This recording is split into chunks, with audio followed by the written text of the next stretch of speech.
اب جو چار ہیں وہ ایک مزاج کی ہیں، اور یہ چاروں اب شروع جو ہو رہی ہیں وہ الف لام میم سے ہو رہی ہیں۔ ان میں سب سے پہلی سورۃ العنکبوت، بسم اللہ الرحمن الرحیم، الف لام میم، احسب الناس ان یترکوا ان یقولوا آمنا وهم لا یفتنون، صدق اللہ العظیم۔ یہ صورت مبارکہ اچھی طرح نوٹ کر لیجئے کہ تقریباً تعین کے ساتھ ہم کہہ سکتے ہیں کہ یہ سن 5 نبوی میں نازل ہوئی ہے، اور صورت اس وقت یہ ہو چکی تھی مکے کے اندر کہ مسلمانوں کو ہر طرح سے ستایا جا رہا تھا۔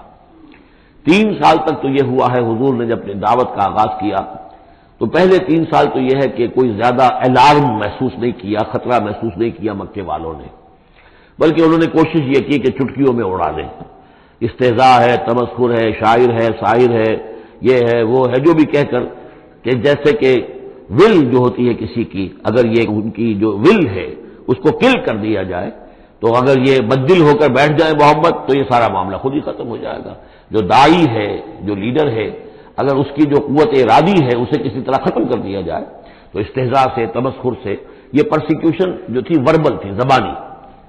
لیکن جب انہوں نے دیکھا کہ یہ دعوت تو بڑھ رہی ہے، اور سب سے بڑھ کر یہ ہے کہ ہمارے غلاموں کے طبقے میں سے لوگ ان کے پاس آ گئے ہیں اور ایمان لے آئے ہیں، اور ہمارے نوجوان ان کے گرویدہ ہو گئے ہیں، ہمارے نوجوان ان کے پر ایمان لے آئے ہیں، اور اونچے گھرانوں کے نوجوان، مصعب بن عمیر آ گیا ہے، اور عثمان ابن عفان آ گیا ہے رضی اللہ تعالیٰ عنہما، اور فلاں آ گئے ہیں، سعد ابن ابی وقاص آ گیا، وہ بھی نوجوان تھے، یہ جو اس طرح کے اونچے گھرانوں کے لوگ آ گئے ہیں۔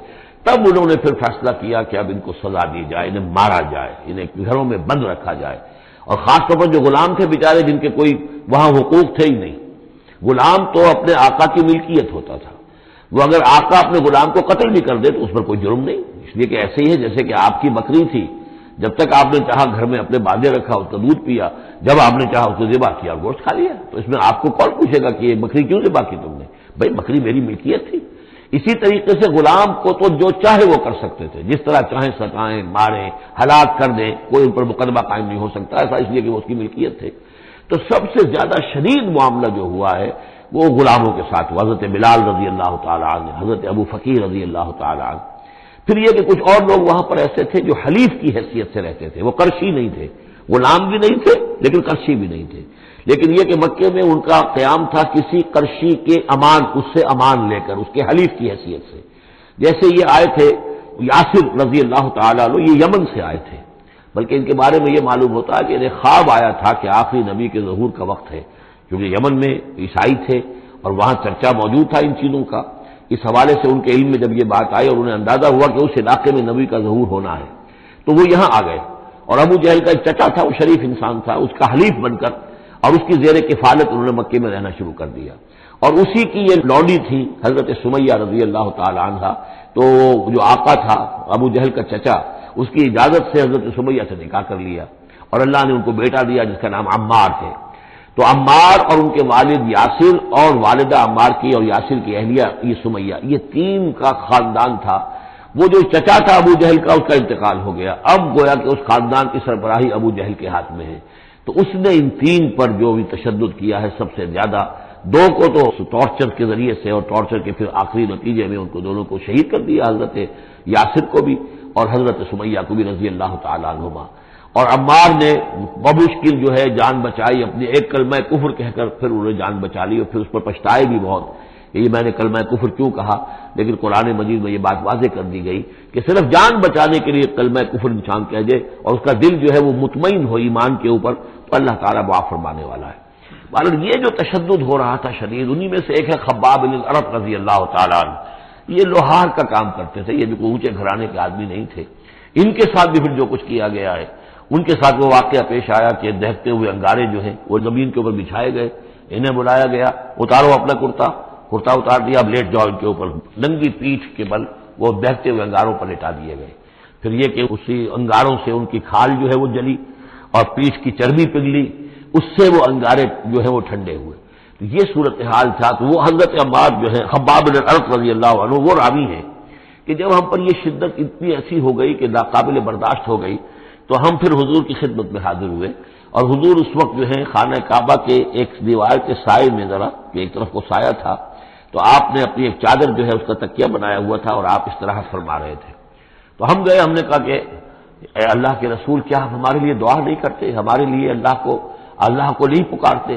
ہمارے لیے اب یہ چیزیں ناقابل برداشت ہو رہی ہیں، کب تک ہم جھیلیں گے، کب تک برداشت کریں گے؟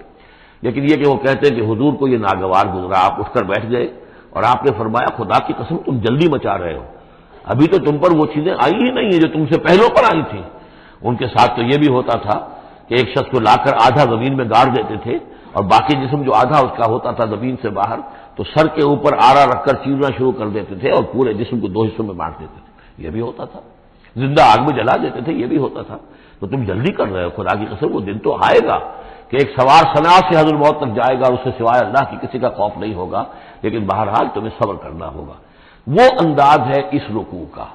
یہ جو پہلا رکوع ہے سورہ عنکبوت کا، یہ گویا کہ ایک تحریک اور ایک دعوت، اور انقلابی تحریک ہو، انقلابی دعوت ہو، اس میں جو آزمائشیں آتی ہیں، تکلیفیں آتی ہیں، مصائب آتے ہیں، ظاہر بات ہے لوگوں کو قربانیاں دینی پڑیں گی تبھی کوئی کام ہوگا، بغیر اس سے تو نہیں ہوتا۔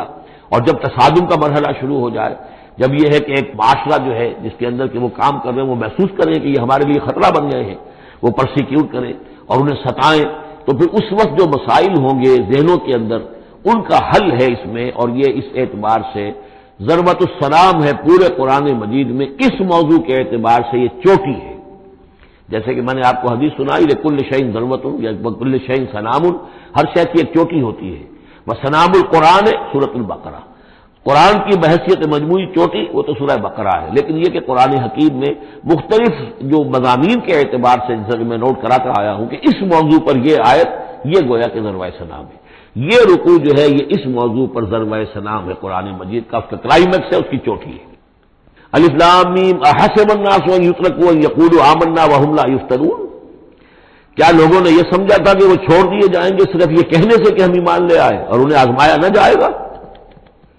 اب دیکھ رہے ہیں اب وہی تیکھا انداز ہے، اظہار ناراضگی ہے، اظہار خفگی ہے، اس لیے کہ تم سے پہلے جو کچھ ہوا ہے۔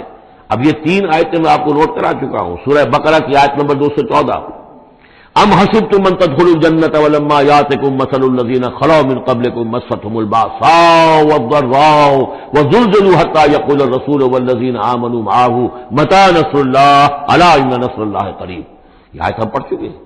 اسی کی ہم مضمون آیت جو ہے سورہ آل عمران میں آئی ہے، آیت نمبر 142، اسی کی ہم مضمون آیت آ چکی ہے سورہ توبہ میں آیت نمبر 16، لیکن یہ کہ یہ مکی قرآن میں یہ آیت ہے، یہ ہے جڑ اور بنیاد، جو ہے کہ اس کا ظہور جو ہو رہا ہے، پھر یوں سمجھیے کہ یہ کلی کھلی ہے تو 3 اس کی جو پتیاں نمایاں ہوئی ہیں اس آیت کی، وہ سورہ بقرہ، سورہ آل عمران اور سورہ توبہ میں ہے۔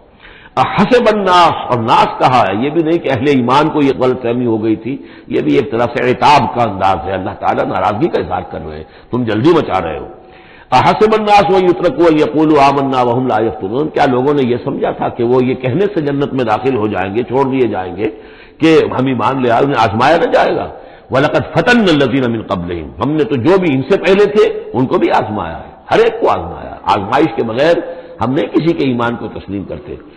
فَلَيَعْلَمَنَّ اللَّهُ الَّذِينَ صَدَقُوا وَلَيَعْلَمَنَّ الْكَاذِبِينَ، تو اللہ تعالیٰ تو ظاہر کر کے رہے گا، لفظی ترجمہ تو ہوگا اللہ جان کر رہے گا، لیکن اللہ تعالیٰ کا علم تو قدیم ہے، جو کچھ ان کے دلوں میں اللہ جانتا ہے، لیکن اللہ ظاہر کر دے گا کہ کون کتنے پانی میں ہے، کون منافق ہے، کون ضعیف الایمان ہے، کون قوی الایمان ہے، کون صادق الایمان ہے، کوئی کون جو ہے جھوٹ موٹ کا مومن بنا ہوا ہے، کون وہ دودھ پینے والا مجنو ہے اور کون واقعتاً جانثار مجنو ہے، یہ سب کچھ پتہ چلتا ہے آزمائشوں سے۔ اور ہم نے تو آزمایا ہے ان کو بھی جو ان سے پہلے تھے، تو لازماً اللہ واضح کر کے رہے گا، مبرہن کر دے گا ان کو بھی کہ جو سچے ہیں، اور وہ یقیناً واضح کر دے گا، نمایاں کر دے گا ان کو بھی جو جھوٹے ہیں۔ اب اس کے ساتھ ہی دیکھیے اس میں جو عجیب آپ کو بات ملے گی اس رکوع میں، یہ 2 آیتیں آئی ہیں، کیونکہ ایک آیت تو حروف مقطعات پر تھی، یہ 2 آیتیں آئی ہیں، اس میں تو ایک طرح کی ڈانٹ پڑ گئی ہے صحابہ کرام کے اوپر جنہوں نے ذرا سا بھی شکوہ کیا تھا، لیکن اب 2 آیتوں میں اس کی دلجوئی ہے ان کی، یعنی یہ کہ ایک طرف ترغیب ہے تو ترغیب بھی ہے، جیسے کوئی شفیق استاد ہوتا ہے، کبھی کسی وقت ڈانٹتا بھی ہے، کوئی گھرکی بھی دیتا ہے، کوئی جھڑکی بھی دیتا ہے، کسی وقت مارتا بھی ہے، سزا بھی دیتا ہے، پھر لیکن کسی وقت پھر یہ کہ حوصلہ افزائی بھی کرتا ہے، تھپکی بھی دیتا ہے، پیٹھ پر ہاتھ رکھتا ہے۔ تو اس طریقے سے یہ اللہ تعالیٰ کا معاملہ اپنے بندوں کے ساتھ اسی طرح ہے، جیسے کہ حدیث میں آیا خلق و عیال اللہ، مخلوق جو ہے اللہ تعالیٰ کے لیے اس کے کنبے کی حیثیت رکھتی ہے۔ تو 2 آیتیں جو آئی ہیں وہ تو گویا کہ ایک طرح سے سرزنش کی اور اظہار ناراضگی، اظہار خفگی۔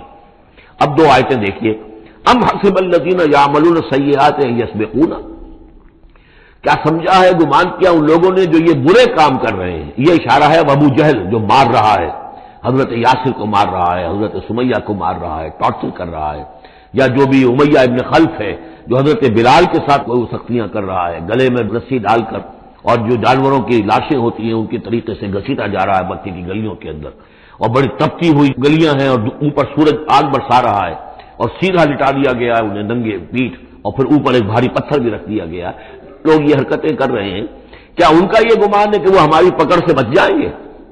اب یہ بات ان کی طرف آئی تو گویا کہ اہل ایمان کے لیے ایک دل جوئی اور تشفی، ان کے زخموں پر مرہم رکھا جا رہا ہے.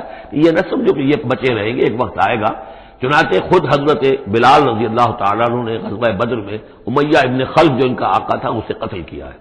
حالانکہ حضرت عبد الرحمن ابن عوف نے کوشش کی، اس کے ساتھ کچھ ان کے تعلقات تھے پرانے، اس کی بنا پر اس کو بچانے کی کوشش کی کہ تاکہ اسے قید کر لیں، قتل نہ ہونے دیں، قیدی ہو جائے تاکہ پھر یہ کہ فدیہ دے کر چھوٹ سکے.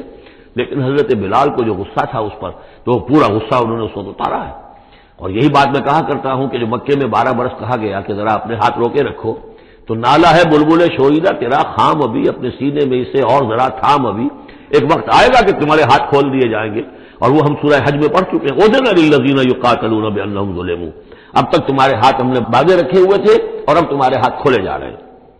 اب حسب الذین یعملون السیئات ان یسبقونا ساء ما یحکمون، کیا یہ سمجھتے ہیں ابو جہل اور یہ امیہ ابن خلف اور اسی کے قبیل کے اور لوگ کہ جو یہ حرکتیں کر رہے ہیں ہم نے انہیں چھوٹ دی ہوئی ہے، اس وقت ہمارے ان اہل ایمان بندوں پر جو چاہیں یہ کر لیں، ہمیں کچھ دیر کے لیے ہم نے ان کو آزادی دے رکھی ہے، لیکن بالآخر پکڑیں گے انہیں تو ان بطش ربک لشدید، وہ پکڑ بھی بڑی سخت ہوگی. دوسری آیت جو ہے مزید ان کی دلجوئی کے لیے، من کان یرجو لقاء اللہ فإن اجل اللہ لآت، جو کوئی بھی اللہ سے ملاقات کا امیدوار ہے اسے یقین رکھنا چاہیے کہ اللہ کی ملاقات کا وہ معین وقت آ کر رہے گا. یعنی اے بلال اور اے ابو فقیہ اور اے خباب، تمہیں کہیں یہ گمان نہ ہو، شیطان یہ وسوسہ نہ کہیں تمہارے دلوں میں ڈالے اور تمہیں پریشان کرے کہ پتہ نہیں آخرت ہونی بھی ہے کہ نہیں ہونی ہے. جیسا کہ میں نے عرض کیا تھا کہ دنیا نقد ہے، آخرت ادھار ہے. اب آپ نے جان مال تو ساری یہاں دینی ہے، دنیا میں دینی ہے، جنت ملے گی آخرت میں. تو جو شیطان وسوسہ اندازی کرتا ہے، نو نقد میں تیرا ادھار، یہ ادھار کی دنیا جو معاملہ ہے، سودا ادھار کی جنت ہے یہ، اور تم دنیا کے اندر اپنا سب کچھ لٹا رہے ہو، تو ایسا نہ ہو. تمہیں یقین رکھنا چاہیے کہ وہ وقت آ کر رہے گا اور اللہ تعالیٰ تمہاری ان تمام کی سار اور قربانی کی جو تم دے رہے ہو اس کے دین کے لیے، اس کی توحید کے لیے، اس کا بھرپور تمہیں صلہ دے گا. وہ هو السمیع العلیم، وہ سب کچھ سننے والا ہے اور سب کچھ جاننے والا ہے، اس کی نگاہ سے کوئی چیز پوشیدہ نہیں ہے. ومن جاہد فانما یجاہد نفسہ، اب پھر ایک ذرا تھوڑے سے سرزنش کی آیت بھی آ گئی. دو آئی تھی سرزنش کے انداز میں، دو دلجوئی کے انداز میں، اب پھر سرزنش کا انداز ہے. وہ کیا ہے؟ ومن جاہد فانما یجاہد لنفسہ، دیکھو اگر تم کو قربانیاں دے رہے ہو، تکلیف اٹھا رہے ہو، ایثار کر رہے ہو، تو جو بھی جہاد کر رہا ہے وہ اپنے لیے کر رہا ہے، وہ ہمارے اوپر احسان نہ سمجھے. اللہ تعالیٰ کی شان اس سے بہت اونچی ہے. یہ ہم سورہ حجرات میں جا کر پڑھیں گے، یمنون علیک ان اسلموا قل لا تمنوا علی اسلامکم بل اللہ یمن علیکم ان ہداکم للایمان. تم اگر اللہ کے لیے، اللہ کے دین کے لیے کچھ کرتے ہو تو نہ احسان سمجھو اللہ پر اور نہ احسان سمجھو اللہ کے رسول پر. اللہ کا احسان ہے کہ اس نے تمہیں قبول کر لیا ہے اور تمہیں یہ ساری کام کرنے کی توفیق وہ دے رہا ہے، یہ احسان مانو. منت منع کی خدمت سلطان ہمیں کو نہیں، اس کا احسان نہ دھرو بادشاہ پر کہ تم خدمت کر رہے ہو بادشاہ کی. منت شناسو کہ بخدمت بداشتر، اس کا احسان مانو کہ اس نے تمہیں خدمت کا موقع دیا ہے. تو اللہ تعالیٰ کا احسان مانو اور یہ نہ سمجھو کہ تم اللہ پر کوئی احسان کر رہے ہو. ومن جاہد فانما یجاہد لنفسہ. اب دیکھ رہے ہیں کہ کس قدر متعلق یہ چیزیں ہیں، انسانی احساسات ہوتے ہیں، اس طرح کے خیالات آتے ہیں. ان اللہ لغنی عن العالمین، اللہ تعالیٰ تو تمام جہانوں سے غنی ہے، اسے کسی کی احتیاج نہیں ہے. والذین آمنوا وعملوا الصالحات، اب ایک آیت آ رہی پھر دلجوئی والی. اور جو لوگ ایمان لائے اور جو لوگ نیک عمل کریں گے، ایمان کے تقاضے پورے کریں گے، ثابت قدم رہیں گے، ان مصیبتوں کو جھیلیں گے، لَنُكَفِّرَنَّ عَنْهُمْ سَيِّئَاتِهِمْ، ہم لازماً دور کر دیں گے ان سے ان کی برائیوں کو. ان کے نامہ اعمال کے اوپر اگر کوئی دھبے ہوئے بھی، کوئی چھینٹی ہوئی بھی تو ہم انہیں ہٹا دیں گے. اور وَلَنَجْزِيَنَّهُمْ أَحْسَنَ الَّذِي كَانُوا يَعْمَلُونَ، اور لازماً بدلہ دیں گے. اس رکوع میں آپ دیکھ رہے ہیں کہ یہ جو لام مفتوح شروع میں اور پھر نون مشدد جو ہے وہ کس قدر تکرار کے ساتھ آ رہا ہے. فَلَيَعْلَمَنَّ اللَّهُ الَّذِينَ صَدَقُوا وَلَيَعْلَمَنَّ الْكَاذِبِينَ. آیت نمبر 3 کے اندر بھی 2 مرتبہ وہ صیغہ آیا. اب یہاں جو آیا لَنُكَفِّرَنَّ عَنْهُمْ سَيِّئَاتِهِمْ، ہم لازماً ان سے ان کی برائیوں کو دور کر دیں گے، وَلَنَجْزِيَنَّهُمْ أَحْسَنَ الَّذِي كَانُوا يَعْمَلُونَ، اور یقیناً بدلہ دیں گے انہیں بہت عمدہ ان کے اعمال کا۔ وَوَصَّيْنَا الْإِنسَانَ بِوَالِدَيْهِ، اب ایک مسئلہ اور تھا عملی، جو لوگ ایمان لائے تھے نوجوان تھے، جو ان میں سے نوجوان تھے، اب ان کے لیے مسئلہ یہ ہو گیا کہ والدین کہہ رہے ہمارے حقوق ہیں تمہارے اوپر، ہم نے تمہیں پالا پوسا ہے، لہذا ہمارا حکم مانو۔ ہم کہتے ہیں کہ محمد سے تم اپنا تعلق توڑ دو، چھوڑو اس کو، دین کو، کیوں اس میں لگے ہوئے ہو؟ آخر تم ہماری اولاد ہو، ہم نے تمہیں پالا، خاص طور پہ ماں حضرت سعد بن ابی وقاص کی والدہ، والد تو فوت ہو چکے تھے لیکن والدہ جو ہے اسے بڑے ناز و نام میں پالا تھا۔ اب اس کے بعد مرن برت رکھ لیا اس عورت نے، ماں جو تھی حضرت سعد بن ابی وقاص کی، اگر سعد اپنے باپ کے دین میں واپس نہیں آتا تو میں اپنے آپ کو ہلاک کر دوں گی، مر جاؤں گی، نہ کچھ کھاؤں گی نہ پیوں گی۔ اب دیکھیے اس نوجوان سلیم الفطرت نوجوان جو ایمان لایا ہے محمد صلی اللہ علیہ وسلم، بہرحال وہ ایک شریف انسان ہے، نوجوان ہے، ماں کی یہ حالت دیکھ رہا ہے تو کتنے بڑے امتحان سے دوچار ہو گیا۔ تو مسئلہ پیدا ہوا کہ ان معاملات میں کیا کیا جائے۔ ایک والدین کے جو احسانات ہیں وہ اپنی جگہ ہیں، والدین کا کے ساتھ حسن سلوک خود قرآن مجید میں 4 جگہ میں نوٹ کرا آیا ہوں۔ اللہ کے حق کی فوراً بعد والدین کا حق ہے۔ تو اب عملی سوال یہ ہے کہ جہاں یہ دونوں حق ٹکرا جائیں، والدین جو ہے شرک کا حکم دے رہے ہیں، والدین دین کے خلاف حکم دے رہے ہو تو کیا کریں؟ فرمایا وَوَصَّيْنَا الْإِنسَانَ بِوَالِدَيْهِ، ہم نے وصیت کی ہے انسان کو اس کے والدین کے بارے میں، حسن سلوک کی وصیت ہم نے کی ہے، بار بار کی ہے۔ وَإِن جَاهَدَاكَ لِتُشْرِكَ بِمَا لَيْسَ لَكَ بِهِ عِلْمٌ، لیکن اگر وہ تم پر دباؤ ڈالیں، تم سے جہاد کریں، اب دیکھیے جہاد کا لفظ یہاں مشرک والدین کے لیے آ رہا ہے، جہاد جدوجہد کرنا، کوشش کرنا، دباؤ ڈالنا۔ وَإِن جَاهَدَاكَ لِتُشْرِكَ بِمَا لَيْسَ لَكَ بِهِ عِلْمٌ، کہ میرے ساتھ تم شرک کرو اور شریک ٹھہراؤ ایسی چیزوں کو جس کے لیے تمہارے پاس کوئی علم نہیں، فَلَا تُطِعْهُمَا، تو ان کا کہنا نہ مانو۔ گویا کہ یہاں وہ اپنی لمٹ سے ایکسیڈ کر رہے ہیں۔ اب والدین کے حقوق ہیں لیکن اللہ کے حقوق کے بعد، اللہ کے حقوق سے پہلے نہیں، اللہ کا حق فائد ہے، لہذا اس معاملے میں اللہ کا دین ہے، اللہ کا حکم وہ مقدم رہے گا، والدین کا حکم دوسرے نمبر پر ہوگا۔ ہاں یہ ہے کہ ایک بندہ جو ہے ایک نوجوان وہ یہ ضرور کرے کہ ڈانٹ کر نہ بات کرے، ڈپٹ کر بات نہ کرے، سینہ تان کر نہ کرے، اس طرح کرے جیسے کہ حضرت ابراہیم یا ابتے یا ابتے یا ابتے، وہ ابا جان امی جان آپ دیکھیے میرے لیے مجبوری ہے، میں نہیں کر سکتا ہوں، آپ اس معاملے کے اندر مجھ پر دباؤ نہ ڈالیں، نرمی کے ساتھ ان میں جس طریقے سے بھی ہو، لیکن یہ ہے کہ ماننا نہیں ہے۔ یہ بات اور مزید کھل کر آئے گی سورہ لقمان میں۔ وَإِن جَاهَدَاكَ لِتُشْرِكَ بِمَا لَيْسَ لَكَ بِهِ عِلْمٌ فَلَا تُطِعْهُمَا، تو ان دونوں کا کہنا مت مان۔ إِلَيَّ مَرْجِعُكُمْ، میری ہی طرف تمہیں لوٹ کر آنا ہے، فَأُنَبِّئُكُم بِمَا كُنتُمْ تَعْمَلُونَ، اور پھر میں تمہیں بتا دوں گا، جتلا دوں گا جو کچھ کہ تم کرتے رہے تھے۔ اب یہاں بھی ایک مسئلہ پیدا ہوتا ہے کہ یہ لوگ اپنے گھر والوں سے کٹ رہے ہیں، والدین سے کٹ رہے ہیں، بھائی سے جدا ہو رہے ہیں۔ اب یہ عتبہ ابن ربیعہ جو بہت بڑا سردار تھا، ان کے بڑے بیٹے جو ہے حذیفہ ابن عتبہ، وہ ایمان لے آئے، اور چھوٹا بھائی وہ تھا کہ جو میدان میں گیا، میدان جنگ میں باپ کے ساتھ غزوہ بدر میں جو پہلے جو 3 جو ہے واصل جہنم ہوئے وہ بھی تھا، ولید بن عتبہ غالباً نام تھا اس کا۔ تو بھائی بھائی سے جدا ہو رہا ہے، رشتہ داروں سے اب کٹ گئے ہیں، والدین سے گھر نکال دیے گئے ہیں، تو اب ان میں جو ان کے دل زخمی ہیں، ان زخمی دلوں پہ مرہم کیا رکھا جا رہا ہے؟ وہ یہ ہے کہ تم صرف کٹے ہی نہیں ہو، جڑے بھی تو ہو۔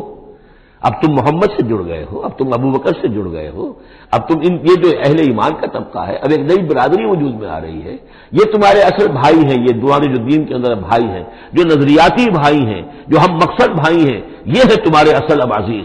تو اللہ تعالیٰ نے اگر تمہیں کٹنے کا بھی حکم دے دیا ہے، لیکن یہ کہ اس نے جو تمہارے لیے ایک رفاقت فراہم کی ہے۔ والذین آمنوا وعملوا الصالحات لندخلنہم فی الصالحین، اور یقیناً وہ لوگ جو ایمان لائے اور نیک عمل کرے انہیں داخل کریں گے صالحین میں، اور یہ داخلہ دنیا میں بھی ہو گیا۔ محمد رسول اللہ نے انہیں چھاتی سے لگایا، سینے سے لگایا، اور جیسا کہ 2 دفعہ ہم پڑھ چکے ہیں، حضور کو اللہ تعالیٰ حکم دے رہا ہے کہ آپ ان کے سامنے ذرا اپنے کندھے تواضع، آپ اے محمد آپ تواضع اختیار کیجئے، ان کے سامنے اپنے کندھے جھکائیے۔ وَخْفِضْ جَنَاحَكَ لِلْمُؤْمِنِينَ، اور وَخْفِض جناحَكَ لِمَنِ اتَّبَعَكَ مِنَ الْمُؤْمِنِينَ 2 دفعہ آ چکا، سورہ ہجر میں آ چکا، سورہ طٰہٰ میں آ چکا۔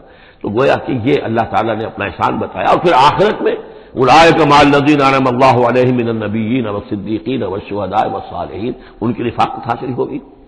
اب ایک اور بڑا مسئلہ آ رہا ہے، وَمِنَ النَّاسِ مَن يَقُولُ آمَنَّا بِاللَّهِ، لوگوں میں سے کچھ ایسے بھی ہیں جو کہتے ہیں ہم ایمان لے آئے اللہ پر، اور لاتے بھی ہیں خلوص کے ساتھ، اخلاص کے ساتھ، کوئی جھوٹ نہیں، کوئی فریب نہیں۔ ظاہر بات ہے کہ مکے میں کوئی فریب کے لیے کوئی ایمان لانے والا نہیں تھا، وہ تو حالات ایسے پیدا ہوئے مدینے میں آ کر کہ جہاں ایمان کا اعلان فریب کے تحت بھی ہونے لگا، لیکن یہ کہ مکے میں تو ظاہر بات ہے جو ایمان لایا اس کو مار پڑنی شروع ہو گئی، تو اس میں خامخواہ کہے کے لیے کوئی شخص جو ہے وہ جھوٹ موٹ کا ایمان کائے کو لائے گا۔ لیکن یہ ضرور ہوتا ہے کہ کچھ لوگ کم ہمت ہوتے ہیں، جیسا کہ میں بارہا آپ سے عرض کر چکا ہوں، کچھ لوگ باہمت ہوتے ہیں، کچھ کم ہمت ہوتے ہیں۔ باہمت وہ ہے کہ جو ایمان لائے اب ہر کے بعد آباد، ہر جو ہو سو ہو، ماں کشتی درا بنداختے، جان جاتی ہے جائے کوئی بات نہیں، جو ہو سو ہو۔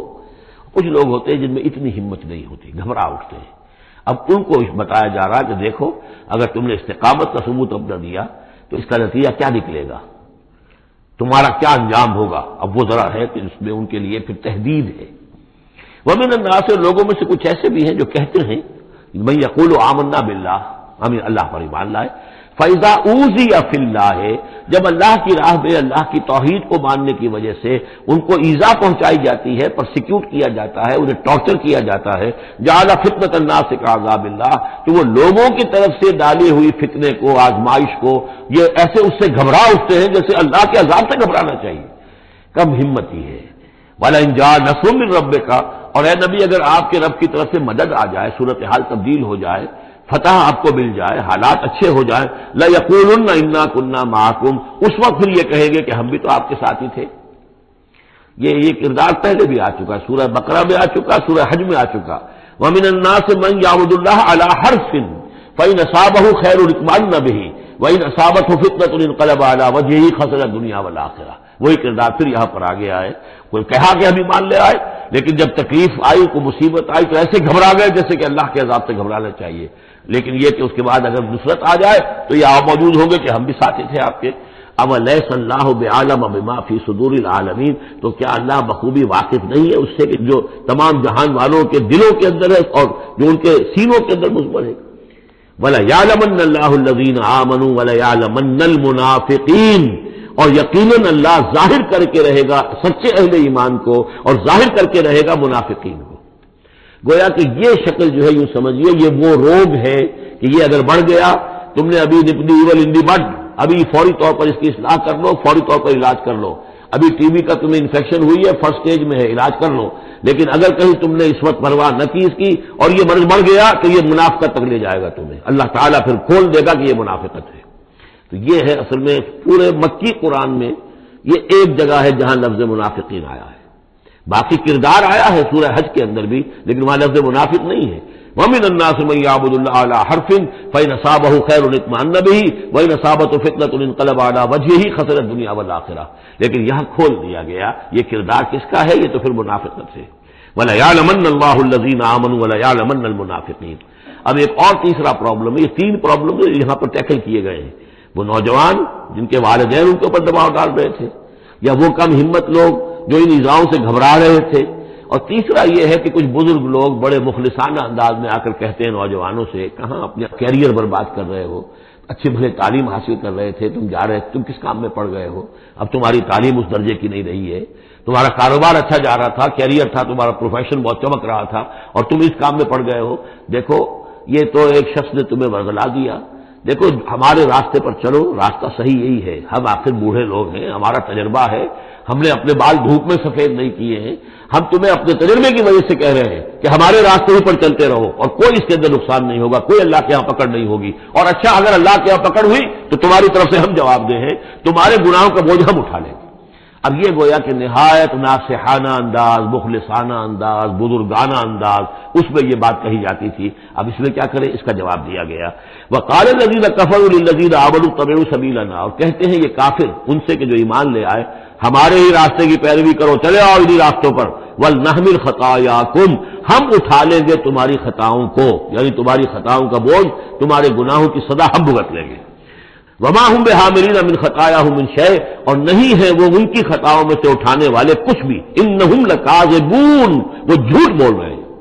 ولا يحملن اثقالهم واثقالا مع اثقالهم، البتہ وہ اٹھائیں گے لازماً، پھر دیکھیے وہ لَيَعْلَمَنَّ اللَّهُ الَّذِينَ آمَنُوا وَلَيَعْلَمَنَّ الْمُنَافِقِينَ، اور یہاں پھر وہ لفظ آیا ولا يحملن اثقالهم، وہ لازماً اٹھائیں گے اپنے بوجھ بھی، اور جو گمراہ کرنے کی کوشش کر رہے ہیں اس کی وجہ سے اپنے بوجھوں میں اضافہ کر رہے ہیں، وہ مزید بوجھ ہوں گے، لیکن اے نوجوانوں اگر تم نے ان کی بات مان لی تو تمہارے بوجھ جو ہے وہ نہیں رہ سکیں گے، وہ تمہیں کو اٹھانے پڑیں گے۔ وَلَا يُسْأَلُنَّ يَوْمَ الْقِيَامَةِ عَمَّا كَانُوا يَفْتَرُونَ، اور ان سے لازماً باس پرس ہوگی قیامت کے دن جو افترا وہ کرتے رہے تھے، جو جھوٹ انہوں نے گھڑا تھا کہ ہم تمہارے بوجھ اٹھا لیں گے، جبکہ لا تزر وازرۃ وزر اخری، قیامت میں کوئی نہیں ہے جان جو کسی دوسرے کا بوجھ اٹھا لے۔ یہ 13 آیات، بلکہ یہ کہ اگر حروف مقطعات نکال دے تو 12 آیات، یہ میں سمجھتا ہوں کہ کسی بھی انقلابی اسلامی تحریک کے کارکن کے لیے یہ حرز جان بننے والی آیات ہے کہ یہ معلوم ہے کہ اس کے ذہن میں، اس کے شعور میں پیوست ہو جائیں، جیسے کہ پتھر پر کھود دیا جائے اس کا نقش ہو جائیں۔ وَلَقَدْ أَرْسَلْنَا نُوحًا إِلَىٰ قَوْمِهِ فَلَبِثَ فِيهِمْ أَلْفَ سَنَةٍ إِلَّا 50 عَامًا فَأَخَذَهُمُ الطُّوفَانُ وَهُمْ ظَالِمُونَ صدق اللہ العظیم۔ رب اشرح لي صدری ويسر لي امری واحلل عقدۃ من لسانی یفقہوا قولی۔ سورہ عنکبوت کے کل 7 رکوع ہیں۔ پہلا رکوع جیسا کہ میں عرض کر چکا ہوں کہ قرآن مجید کے اہم ترین مقامات میں سے ہے، خاص طور پر دعوت اور تحریک اور اللہ تعالیٰ کے دین کے غلبے کی جد و جہد میں جو مسائل درپیش ہوتے ہیں کارکنوں کو، اس دور میں جب کہ پرسیکیوشن ہو، ستایا جا رہا ہو، مشکلات آ رہی ہوں، قربانیاں دینی پڑیں، تو اس کے جتنے بھی مسائل پیدا ہوتے ہیں ان سب کا بہت ہی جامع جو بیان ہے اور رہنمائی ہے وہ اس رکوع میں آ چکی ہے۔ اسی لیے میں نے اس پر زیادہ وقت صرف کیا ہے کہ جو عام طور پہ دورہ ترجمہ قرآن کے درمیان اتنا وقت جو نہیں لگایا جا سکتا۔ تو یہ نوٹ کر لیجئے کہ مطالعہ قرآن حکیم کے جس منتخب نصاب کا میں تذکرہ کرتا رہا ہوں چند دنوں سے، اس کا جو 5واں حصہ ہے، اس کا پہلا سبق جو ہے وہ اسی سورہ عنکبوت کے پہلے رکوع پر مشتمل ہے، اور یہ اس حصے کا یوں سمجھیے کہ بمنزلہ فاتحہ ہے اس حصے کے لیے۔ اب جو بقیہ 6 رکوع ہیں ان میں 3 میں انباء الرسل کا معاملہ آ رہا ہے، لیکن ظاہر بات ہے کہ یہاں جو انباء الرسل آ رہے ہیں تو بیچ بیچ میں خاص طور پر یہی جو مسئلہ ہے بیک گراؤنڈ میں جو مسلمانوں کو مسائل درپیش ہیں اور جو اس وقت حضور صلی اللہ علیہ وسلم اور آپ کے ساتھی جن مسائل سے دوچار ہیں، اور جو کچھ کے کشاکش جو ہے مکے میں ہو رہی ہے اہل کفر اور اہل ایمان کے مابین، تو اس کے یوں سمجھیے بٹوین دی لائنز وقفے وقفے سے اس کی طرف بھی اشارے ہیں۔ پھر جو بقیہ 3 رکوع رہ جائیں گے ان 3 رکوعوں میں 2 لڑیاں ہیں جو بٹی ہوئی ہیں، ایک لڑی میں خطاب ہے مشرکین عرب کی طرف، اور ایک لڑی میں جو اہل ایمان تھے، جو حضور صلی اللہ علیہ وسلم پر ایمان لائے تھے، جو ان مشکلات سے دوچار تھے، وہاں بھی پھر گن کر 10 ہدایات ان کو دی گئی ہیں۔ لیکن وہاں یہی ہے کہ وہ بٹی ہوئی ہونے کی وجہ سے لڑیاں وہ کٹا پھٹا معاملہ ہوگا، جیسے کہ سورہ بقرہ میں آپ کو بتا چکا ہوں یا سورہ نساء میں۔ وَلَقَدْ أَرْسَلْنَا نُوحًا إِلَىٰ قَوْمِهِ، اور ہم نے بھیجا تھا نوح کو اس کی قوم کی طرف، فَلَبِثَ فِيهِمْ أَلْفَ سَنَةٍ إِلَّا 50 عَامًا، تو رہا ان کے مابین وہ 1000 برس سے صرف 50 برس کم، 950 برس۔ حضرت نوح کا ذکر کتنی مرتبہ آ چکا ہے، لیکن یہ بات پہلے کبھی نہیں کہی گئی، یہاں کیوں کہی گئی کہ اے مسلمانوں تم ابھی پریشان ہو گئے ہو، ابھی اس کے امتحان اور بھی ہیں، اور جیسے کہ سورہ انعام میں آیا تھا، اے نبی اگر آپ کو یہ جھٹلا رہے ہیں وَإِن يُكَذِّبُوكَ فَقَدْ كُذِّبَ رُسُلٌ مِّن قَبْلِكَ، تو آپ سے پہلے ہمارے رسول تھے انہوں نے صبر کیا۔ ذرا یاد کیجئے کہ ہمارے بندے نوح نے علیہ الصلوۃ والسلام 950 برس تک صبر کیا، تو اے مسلمانوں تم سوچو تم ابھی سے گھبرا گئے ہو۔ یہ موج پریشاں خاطر کو پیغام لبے ساحل نے دیا ہے، دور وصال بحر کبھی تو موجوں میں گھبرا بھی گئی۔ فَأَخَذَهُمُ الطُّوفَانُ وَهُمْ ظَالِمُونَ، تو اس کی قوم کو، حضرت نوح کی قوم کو آ پکڑا طوفان نے اور وہ ظالم تھے، گناہگار تھے۔ فَأَنجَيْنَاهُ وَأَصْحَابَ السَّفِينَةِ، تو ہم نے بچا لیا اس کو یعنی حضرت نوح کو اور کشتی والوں کو۔ وَجَعَلْنَاهَا آیَةً لِّلْعَالَمِينَ، اور اسے ہم نے بنا دیا تمام جہان والوں کے لیے ایک نشانی۔ وَإِبْرَاهِيمَ، اور ہم نے بھیجا ابراہیم کو، اذ قال لقومه، جبکہ اس نے کہا اپنی قوم سے، اعبدوا اللہ واتقوہ، اللہ کی بندگی اختیار کرو اور اس کا تقوی اختیار کرو۔ ذالکم خیر لکم ان کنتم تعلمون، یہی تمہارے لیے بہتر ہے اگر علم رکھتے ہو۔ انما تعبدون من دون اللہ اوثانا، یہ جن کو تم پوج رہے ہو اللہ کو چھوڑ کر یہ تو صرف کچھ بت ہیں، ان کے تھان ہیں جو تم نے بنا لیے ہیں۔ وتخلقون افکا، اور تم نے جھوٹ موٹ گھڑا ہوا ہے، اس کی کوئی بنیاد نہیں، کوئی سند نہیں، نہ عقل میں اور نہ ہی کسی اللہ کی اتاری ہوئی کتاب میں۔ ان الذین تعبدون من دون اللہ لا یملکون لکم رزقا، یہ لوگ جنہیں تم پوجتے ہو اللہ کے سوا وہ تمہیں رزق نہیں دینے کا اختیار رکھتے۔ فابتغوا عند اللہ الرزق، تو رزق تلاش کرو اللہ کے پاس، اللہ سے مانگو رزق، اللہ سے اپنی مشکل کشائی کی درخواست کرو۔ اللہ سے اپنی حاجت روائی کے لیے دعا کرو، وَاعْبُدُوهُ اور اس کی بندگی کرو، وَاشْكُرُوا لَهُ اور اس کا شکر ادا کرو، الیہ ترجعون یقیناً اسی کی طرف تم لوٹا دیے جاؤ گے۔ اب یہ ذکر حضرت ابراہیم کا کر کر طویل جو ہے ایک جملہ معترضہ آ رہا ہے کہ رخ موڑ دیا گیا ہے اس وقت جو کشاکش ہو رہی تھی حضور کے اور مشرکین مکہ کے درمیان، اب ذکر اس کا ہو رہا ہے۔ وہی تکذبوا گویا کہ اب خطاب ہو رہا ہے اہل مکہ سے، اور اگر تم جھٹلا رہے ہو فقد کذب امم من قبلکم، تو دیکھو تم سے پہلے بہت سی قوموں نے جھٹلایا، وما علی الرسول الا البلاغ المبین، اور ہمارے رسول پر محمد پر صلی اللہ علیہ وسلم کوئی ذمہ داری نہیں ہے سوائے واضح طور پر اور صاف صاف پہنچا دینے کے۔ اولم یروا کیف یبدی اللہ الخلق ثم یعیدہ، کیا وہ دیکھتے نہیں ہے کیسے اللہ تعالیٰ تخلیق پہلی مرتبہ کرتا ہے پھر وہ دوبارہ بھی کرے گا۔ ان ذلک علی اللہ یسیر، اور یہ اللہ تعالیٰ پر بہت آسان ہے۔ قل سیروا فی الارض فانظروا، اور تو ان سے کہیے کہ ذرا گھومو پھرو زمین میں اور دیکھو کیف بدأ الخلق، کیسے اللہ تعالیٰ پہلے تخلیق کیا ہے اس نے خلق کو، ثم اللہ ينشئ النشأة الآخرہ، پھر اللہ اٹھائے گا یا اٹھاتا ہے۔ دنیا میں بھی ہو رہا ہے کہ کھیتی جو ہے وہ ختم ہو گئی، پھر اگلی پھر ایک فصل آ گئی، پھر فصل آ گئی، تو یہ تو ایک سائیکل چل رہا ہے، اور پھر یہ کہ اللہ تعالیٰ دوسری مرتبہ تمہیں اسی طرح اٹھا دے گا۔ نشأۃ آخرہ جو ہے آخرت کی جو تمہیں اٹھانا ہے وہ اللہ کے اختیار میں ہے۔ ان اللہ علی کل شیء قدیر، یقینا اللہ ہر شے پر قادر ہے۔ یعذب من یشاء ویرحم من یشاء، وہ جس کو چاہتا ہے عذاب دے گا اور جس کو چاہے گا رحم فرمائے گا۔ وَإِلَيْهِ تُقْلَبُونَ اور اسی کی طرف تم لوٹا دیے جاؤ گے۔ وَمَا أَنتُم بِمُعْجِزِينَ فِي الْأَرْضِ اور تم اسے شکست نہیں دے سکتے زمین میں، ولا فی السماء نہ آسمان میں، نہ زمین میں کہیں بھاگ کر نہ آسمان میں کہیں بھاگ کر اللہ کو عاجز کر سکتے ہو۔ وَمَا لَكُم مِّن دُونِ اللَّهِ مِن وَلِيٍّ وَلَا نَصِيرٍ، اور نہیں ہے کوئی تمہارا اللہ کے سوا نہ حمایت، یعنی اللہ کے ورے یا اللہ کے مقابلے میں۔ یہ دون کا لفظ بہت سے معنی دیتا ہے عربی زبان میں، دیکھنا ہوتا ہے کس کانٹیکسٹ میں کیا معنی ہے۔ اس کانٹیکسٹ میں اللہ کے مقابلے میں تمہارا کوئی نہ ولی ہوگا نہ نصیر ہوگا، نہ کوئی حمایتی نہ مددگار۔ والذین کفروا بآیات اللہ ولقائہ، اور جن لوگوں نے کفر کیا اللہ کی آیات کا اور اس سے ملاقات کا انکار کیا، اولئک یئسوا من رحمتی، یہ وہ لوگ ہیں جو میری رحمت سے مایوس ہو چکے ہیں، واولئک لہم عذاب علیم، اور ان کے لیے دردناک عذاب ہے۔ یہاں یہ جملہ معترضہ ختم ہوا اور اب پھر حضرت ابراہیم کا تذکرہ آ رہا ہے۔ فما کان جواب قومہ، تو نہیں تھا کوئی جواب حضرت ابراہیم کی قوم کا، الا ان قالوا، سوائے اس کے کہ انہوں نے کہا اقتلوہ او حرقوہ، اس ابراہیم کو قتل کر دو یا اسے جلا دو۔ فانجاہ اللہ من النار، تو اللہ تعالیٰ نے انہیں نجات دی آگ سے۔ ان فی ذلک لآیات لقوم یؤمنون، اور یقیناً اس میں نشانیاں ہیں ان لوگوں کے لیے جو ایمان رکھتے ہیں۔ وقال انما اتخذتم من دون اللہ اوثانا مودۃ بینکم فی الحیاۃ الدنیا، اب یہ ہے جو بہت اہم جو بات ہے جو کہی ہے انہوں نے، اور انہوں نے کہا حضرت ابراہیم علیہ السلام نے کہ دیکھو تم نے جو یہ اللہ کے سوا بت بنا رکھے ہیں انہیں پوجتے ہو، یہ بھی تم بھی جانتے ہو کہ ان کے پاس کچھ نہیں ہے، تم بھی جانتے ہو کہ ان کو کوئی اختیار حاصل نہیں ہے، تم بھی اور واضح ہو چکے میرے متنبع کرنے کے نتیجے میں تم آگاہ ہو چکے ہو کہ یہ تمہاری حماقت ہے، لیکن تم کیوں چمٹے ہوئے ہو؟ مودۃ بینکم فی الحیاۃ الدنیا، دنیا کی زندگی میں تمہاری باہمی محبتیں جو ہے وہ چمٹا رہی ہیں۔ اب کیا کریں، ہماری قوم ہے، ہماری برادری ہے، ہمارا خاندان ہے، وہ سب یہی کر رہا ہے، میں اگر چھوڑ دوں گا تو میں آؤٹ کاسٹ ہو جاؤں گا، میں تو نکل جاؤں گا پھر برادری سے، اکیلا آدمی کیسا رہے۔ یہ چیزیں ہیں کہ جو انسان کو پھر جمع کر رکھتی ہیں۔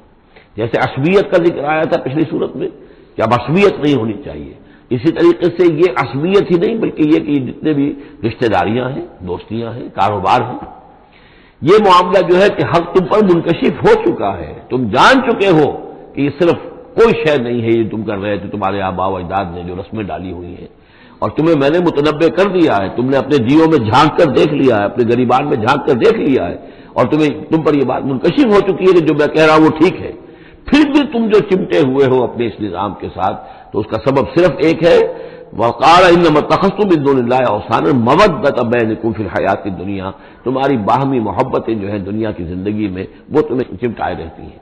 یہی معاملہ ہے اس دنیا میں جب کوئی تحریک اٹھتی ہے اللہ کے دین کے کام کرنے کے لیے، اور بہت مخلص لوگ اس میں شامل ہوتے ہیں، محنت کرتے ہیں، کوشش کرتے ہیں۔ فرض کیجئے کسی شخص سے کوئی غلطی ہو گئی، کوئی غلط رخ مڑ گئی تحریک، اب وہ تحریک جو ہے وہ کافی عرصے کے بعد اس کے اثرات ظاہر ہوئے، اس کے نتائج جو ہے لوگوں کے سامنے آ رہے ہیں، محسوس بھی ہو جاتا ہے کہ یہ واقعتاً ہم کسی غلط راستے پر آ گئے ہیں، لیکن یہ کہ پھر وہ ایک عصبیت جماعتی ایسی پیدا ہو جاتی ہے کہ سب کچھ ماننے کے باوجود پھر اس جماعت کو چھوڑنے کو تیار نہیں ہوتے۔ ہماری دوستیاں ہیں، ہماری رشتہ داریاں ہیں، ہمارے کاروباری تعلقات ہیں، یا یہ کہ کچھ لوگوں کے تو اپنے مفادات بھی اس میں شامل ہو جاتے ہیں، اس لیے کہ کچھ عرصے کے بعد ہر جماعت جو ہے وہ ایک فرقہ بن جاتی ہے. جیسے کہ آپ کو معلوم ہے کہ اللہ تعالیٰ نے اس امت کے لیے جو ہے وہ 3 چیزوں کا بندوبست کیا ہے ختم نبوت کے خلا کو پر کرنے کے لیے. نبوت ختم ہو گئی محمد رسول اللہ پر، تو جو خلا پیدا ہوا وہ 3 چیزوں سے پر ہوا. نمبر 1، قرآن کی حفاظت کا ذمہ اللہ نے لے لیا، یا پہلے تورات کا لیا تھا نہ انجیل کا لیا تھا. نمبر 2، ہر صدی میں مجددین کے اٹھانے کا اہتمام کر لیا. ایسے لوگ اٹھاتے رہے، نبی تو نہیں ہوں گے، وہی نہیں آئے گی، لیکن وہ دین کو تازہ کریں گے، دین کی حقیقی تعلیمات جو لوگ بھول چکے ہوں گے دوبارہ یاد دلائیں گے، دین کی اصل حقائق کی طرف متوجہ کریں گے. اور تیسرا یہ کہ ایک جماعت ضرور قائم رہے گی حق پر. لا تزال فی امتی طائفۃ قائمین علی الحق. اب ہوتا کیا ہے، ایک صدی میں کوئی ایک مجدد اٹھا، اس نے محنت کی، کوشش کی، جد و جہد کی، کچھ لوگ اس کے گرد آ گئے، جمع ہو گئے، آوان و انصار ہو گئے، وہ ایک جماعت بن گئے. لیکن یہ کہ اگلی نسل میں کیا ہوگا، یہ لوگ جو آئے تھے اس کے ساتھ یہ تو آئے تھے فیس ویلیو پر، اس کو قبول کر دیں گے، یہ دعوت صحیح ہے، لیکن ان کی اولاد اب اس لیے سمجھ رہی ہے کہ ہمارے والد تھے اس جماعت میں. اب یہ عصبیت کا ایک سلسلہ شروع ہوا. تیسری نسل میں آ کر پھر یہ ہو جاتا ہے اتنے عرصے میں اس جماعت کا ایک حلقہ بن گیا، اس کے آپس کے دوستیاں ہیں، تعلقات ہیں، لین دین بھی ہے، رشتہ داریاں بھی ہو گئی ہیں، لہذا وہ ایک فرقے کی شکل اختیار کر لیتے ہیں. اب اس فرقے کے ساتھ چمٹ کر لوگ رہتے ہیں، لیکن پھر اللہ تعالیٰ کسی اور کو اٹھاتا ہے، اور پھر کوئی اللہ کا بندہ جو ہے اسی کام کو اثر نو شروع کرتا ہے. یہی ہوتا آیا ہے. اسی لیے ہر صدی میں مجددین، اس لیے کہ تیسری نسل میں آ کر دعوت جو ہے وہ لازماً اس کے اندر خرابی پیدا ہو جاتی ہے. اس لیے کہ حضور نے بھی فرمایا خیر امتی قرنی ثم الذین یلونہم ثم الذین یلونہم، بہترین میری امت کا دور تو ہے میرا اپنا دور، پھر وہ جو میرے بعد ہیں، اور پھر وہ جو ان کے بعد ہیں. تو 3 نسلوں کو آپ نے خیر قرار دیا ہے. اس کے بعد ظاہر بات ہے زوال آیا ہے، ہمارے ہاں بھی آیا ہے. جب حضور کی قائم کی ہوئی جماعت میں زوال آ گیا تو اور کون ہوگا بڑا سے بڑا شخص جس کی قائم کی ہوئی کسی جماعت میں زوال نہ آئے. یہ تو چیزیں ہوتی ہیں، لیکن ہر شخص کو ہر وقت دیکھنا چاہیے کہ آج کے دور میں دین کا وہ کام کس کے حوالے اللہ نے کیا ہے، کس کو توفیق دی ہے جو صحیح طریقے پر اس کام کو کر رہا ہے، اور اس کا ساتھ دینا چاہیے. کسی جماعتی عصبیت، جس طرح کسی قبائلی عصبیت کے اندر مبتلا نہیں ہونا چاہیے، ایسے ہی کسی جماعتی عصبیت میں بھی مبتلا نہیں ہونا چاہیے. یہ ہے وہ اہم بات جو یہاں آئی ہے. قال انما اتخذتم من دون الله اوثانا مودۃ بینکم فی الحیات الدنیا ثم یوم القیامۃ یکفر بعضکم ببعض. پھر قیامت میں تم ایک دوسرے کا انکار کرو گے. تم ابھی تو بڑی دوستیاں ہیں، بڑا گٹھ جوڑ ہے. ویلعن بعضکم بعضا، تم میں سے بعض دوسروں کو لعنت کریں گے. ومأواکم النار، اور تم سب کا ٹھکانہ ہوگی آگ. وما لکم من ناصرین، اور نہیں ہوگا کوئی تمہارے لیے مدد کرنے والے. فآمن له لوط، تو حضرت لوط ایمان لے آئے حضرت ابراہیم پر، وہ ان کے بھتیجے تھے. وقال انی مہاجر الی ربی، اور حضرت ابراہیم نے کہا میں اپنے رب کی طرف ہجرت کر رہا ہوں. وہ اپنا ملک چھوڑ کر چلے آئے شام کی طرف. قرآن مجید میں کہیں بھی پھر اس کے بعد یہ تذکرہ نہیں ملتا کہ ان کی قوم کا کیا حشر ہوا، پیچھے ان کو ہلاک کیا گیا، کیا ہوا، واللہ عالم. انہ هو العزیز الحکیم، یقیناً اللہ تعالیٰ زبردست حکمت والا. ووهبنا له اسحاق و یعقوب، اور ہم نے اسے اسحاق جیسا بیٹا دیا، یعقوب جیسا پوتا دیا. وجعلنا فی ذریتہ النبوۃ والکتاب، اور پھر ہم نے اسی کی نسل میں، اسی کی اولاد میں نبوت اور کتاب رکھ دی.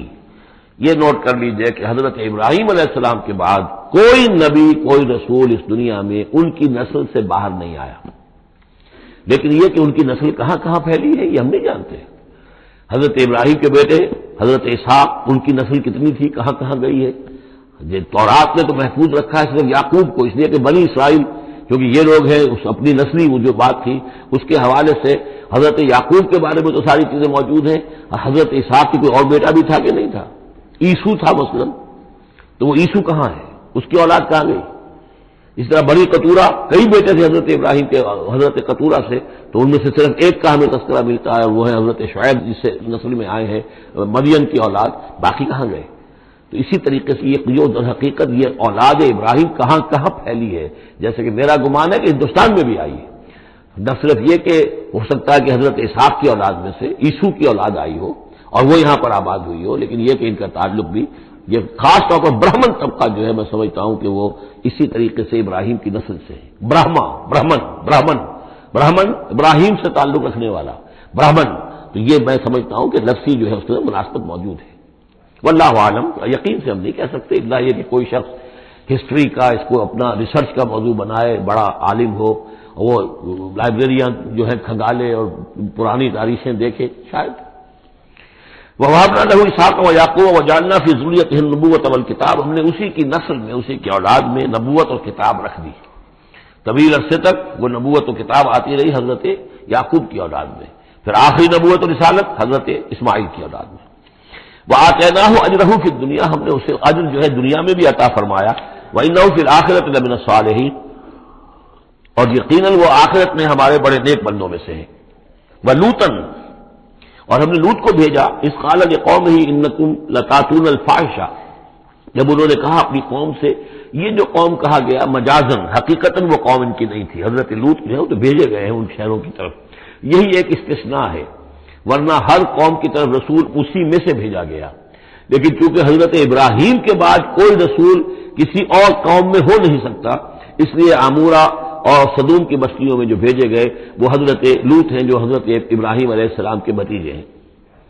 انکم لتاتون الفاحشۃ، تم لوگ بڑی بے حیائی کا ارتکاب کر رہے ہو. ما سبقکم بہا من احد من العالمین، تمام جہان والوں میں کسی قوم نے تم سے پہلے یہ حرکت نہیں کی. انکم لتاتون الرجال، کیا تم مردوں کی طرف آتے ہو اپنی شہوت کو پورا کرنے کے لیے. وتقطعون السبیل، اور راستہ مارتے ہو، یعنی فطرت کا راستہ تو یہ ہے، اولاد ہوتی ہے تو ہوتی ہے مرد اور عورت کے ملاپ سے. تم نے جو راستہ اختیار کیا تو گویا کہ اس فطرت کی راہ کو تم کاٹ رہے ہو.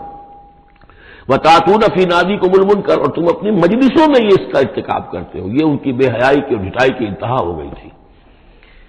فما کان جواب قوم ہی، تو نہیں تھا جواب اس کی قوم کا کوئی، الا ان قالوا، سوائے اس کے کہ انہوں نے کہا ائتنا بعذاب اللہ ان كنت من الصادقین، اے لوط اگر سچے ہو تو اللہ کا عذاب لے آؤ.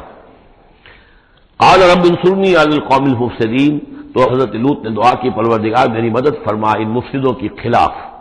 ولما جاءت رسلنا ابراہیم بالبشریٰ، اور جب ہمارے جو ایلچی تھے یعنی وہ جو فرشتے آئے تھے انسانی شکل میں ابراہیم کے پاس بشرا لے کر، بشارت لے کر حضرت اسحاق کی ولادت کی. قالوا انا مہلکوا اہل هذه القرية، انہوں نے کہا کہ ہم ہلاک کرنے کے لیے بھیجے گئے ہیں ان بستی والوں کو. ان اہلھا كانوا ظالمین، یقیناً اس کے جو بستی والے جو ہیں، اس بستی کے لوگ رہنے والے، وہ بڑے ظالم ہیں، گناہگار ہیں. قال ان فيها لوطا، حضرت ابراہیم نے کہا اس میں تو لوط بھی تو ہے اسی بستی کے اندر. قالوا نحن اعلم بمن فيها، انہوں نے کہا ہمیں خوب معلوم ہے کہ کون کون ہے اس میں. لننجینہ واہلہ الا امرأتہ، ہم اسے بچا لیں گے، نجات دیں گے، اس کو بھی اس کے گھر والوں کو بھی، سوائے اس کی بیوی کے. کانت من الغابرین، وہ ہوگی رہ جانے والوں میں.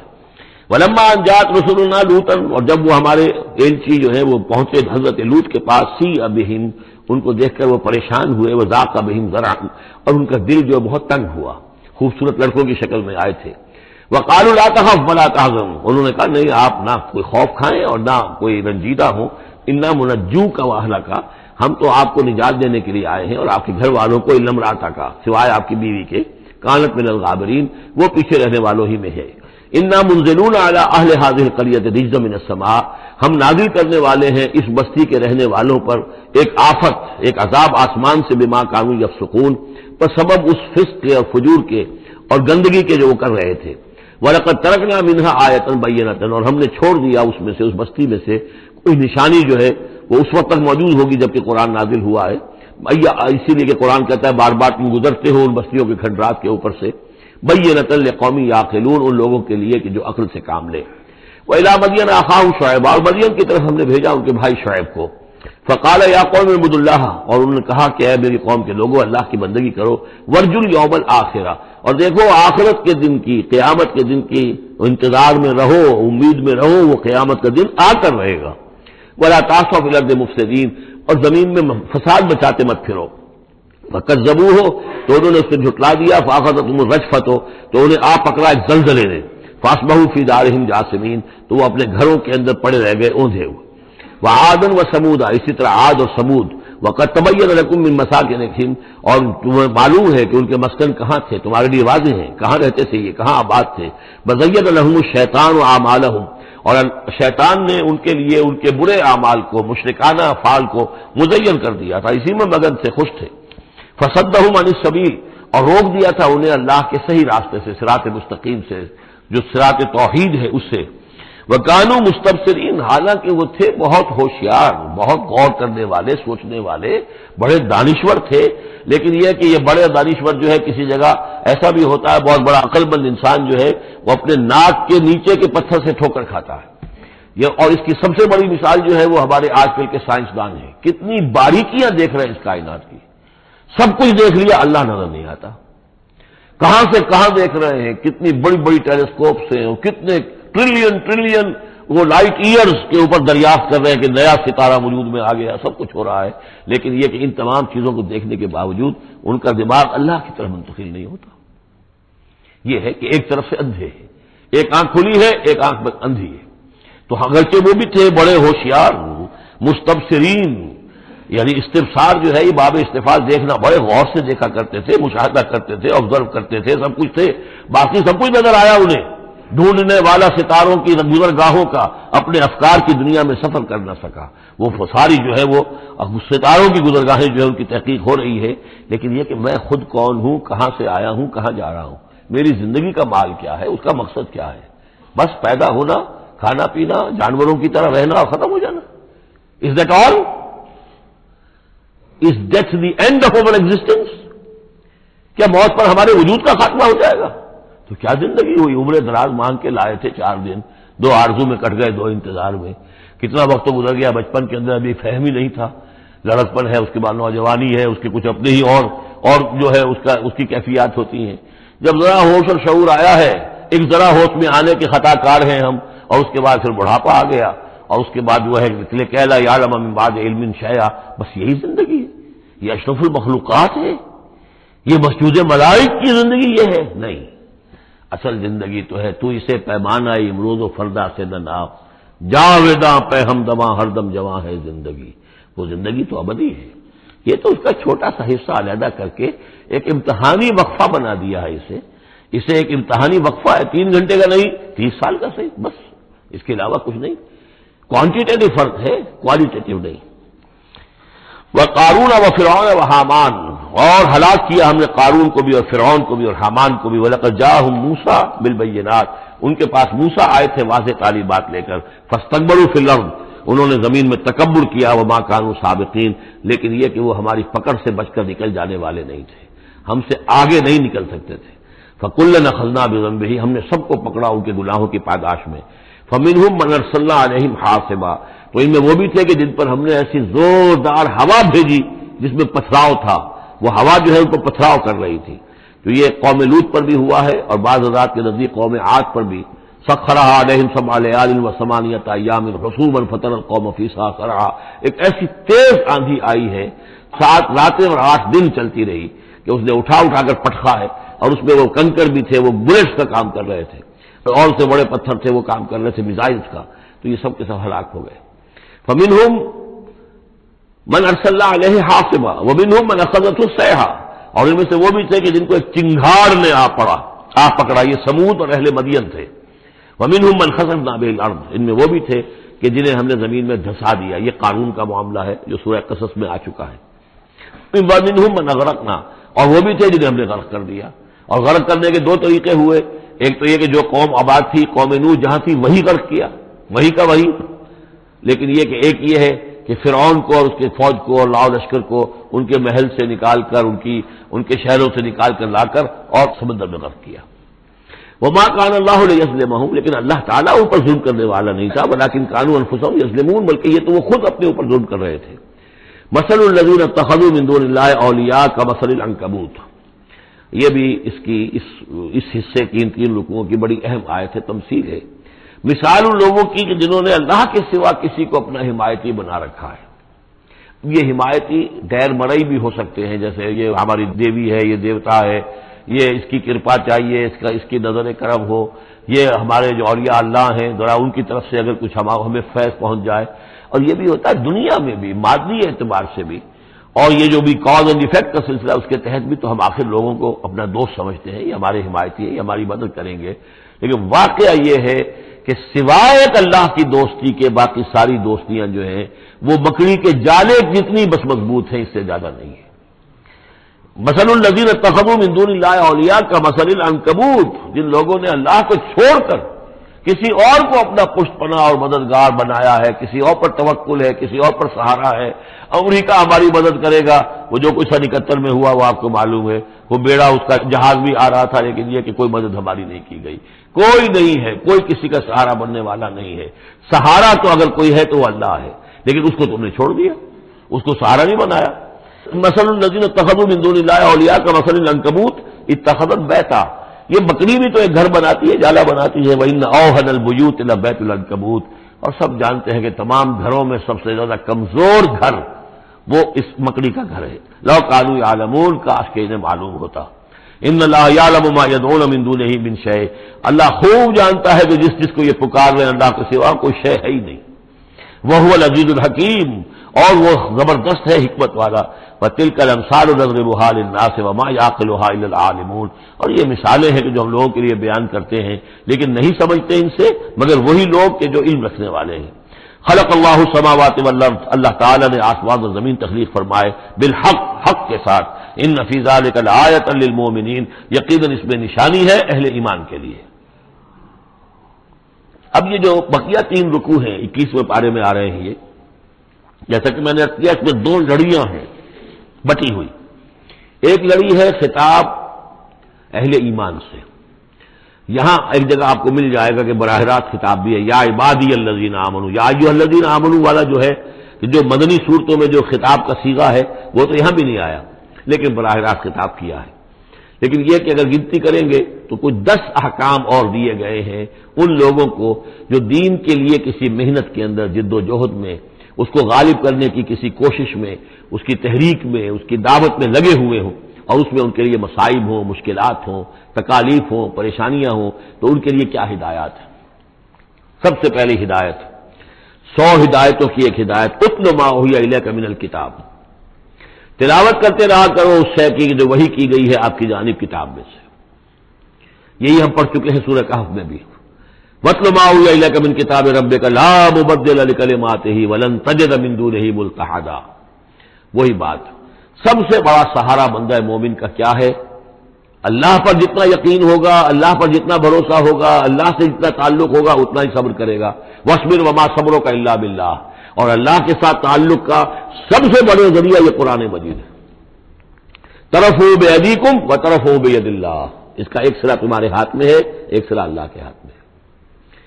القرآن حبل اللہ الممدود من السماء إلى الأرض، حضرت عبداللہ ابن مسعود کی روایت کردہ حدیث ہے، حضور نے فرمایا یہ اللہ کی رسی ہے، مضبوطی کے ساتھ تھام لو اس کو، یہ تلی ہوئی ہے زمین سے آسمان تک۔ تو واعتصموا بحبل اللہ جميعا، تو اس کے لیے یہ کہ قرآن پڑھا کرو۔ اتل ما اوحی الیک من الکتاب واقم الصلاۃ، اور قرآن کے بعد نمبر 2 نماز قائم کرنا۔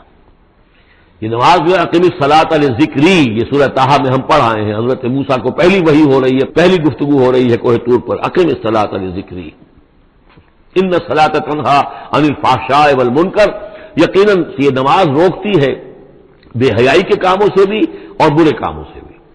وَلَذِکْرُ اللَّہِ اکبر، اور جان لو اللہ کا ذکر سب سے بڑی شے ہے۔ یہاں ذکر کو علیحدہ نہ سمجھیں، یہی ذکر ہے، قرآن جو ہے الذکر ہے۔